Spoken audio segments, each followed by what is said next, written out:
Hello, everyone. Ruby Ravel here. We have some stars to unravel, and they certainly won't unravel themselves, those pesky stellar bodies. So let's get right down to it. Some of you may be aware that Mars has been retrograde since September 10th. Now, some astrologers have described Mars as being the bodyguard of the ego.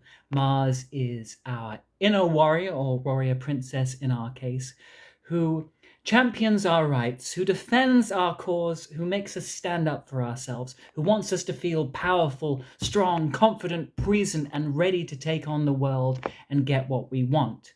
So Mars is very strongly related to our desire nature, to the part of us that wants, that has to win, that has to gain, that has to acquire, that has to prove its superiority over other people.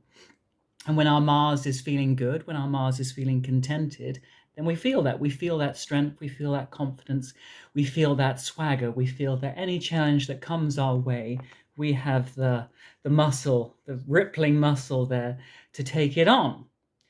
But when Mars goes retrograde, that principle becomes introverted. And we have a greater demand to try and conquer our inner lives rather than our outer worlds. So presently at the moment, Mars has just come into opposition with Venus and Mercury, and is forming a T-square at the same time with Neptune. Now, this makes things tricky. When Mars is in opposition to a planet, it can sometimes feel restless. It can sometimes feel impatient. It's aware of wanting something, but it's also aware that there are obstacles in the way of getting something. And in that typical martial way, when it encounters those obstacles, it wants to take those ferocious horns and just keep butting itself against whatever obstacle is in its path, and just hoping that through unwearied persistence and signs of dominance that it will get its way. Unfortunately, during an opposition, that is unlikely to work, especially when Neptune is involved. Shortly before doing this video, I consulted the I Ching, the Book of Changes, and the hexagram I received was invigorating strength.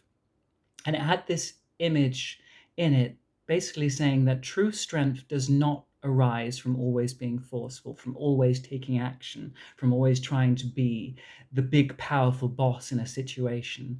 If you are truly strong, if you are truly powerful, you have the ability to know restraint, to be able to sit with your energy and to not act until there is a decisive time to act. And for me, that felt like really fitting advice for how to deal with that this present Mars opposition, is to learn how to tame your energies. So if you feel impulsive, if you feel restless, focus on directing them towards productive things, on things you can actually control, rather than just repeatedly butting your head against a brick wall and hoping that at some point the brick wall will break, when actually it's more likely to be you that will break.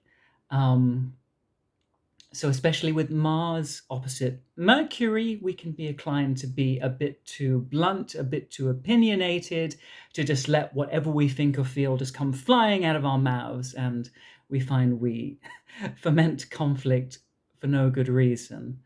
Likewise, in opposition to Venus, that can exaggerate our libido, so we might just be tempted to just throw ourselves lustfully after anything we want, even if perhaps it isn't actually what we want. There's just that desire to act, to conquer, thinking that that must be the best thing to do, when actually learning to contain those energies is one of the best things. Anyway, I feel like the whole Neptunian angle of this aspect is a whole other complicated kettle of fish, so I will rest there for now and deal with Neptune's influence in a successive video. If you have any questions, please send me a message, and lots of love to you.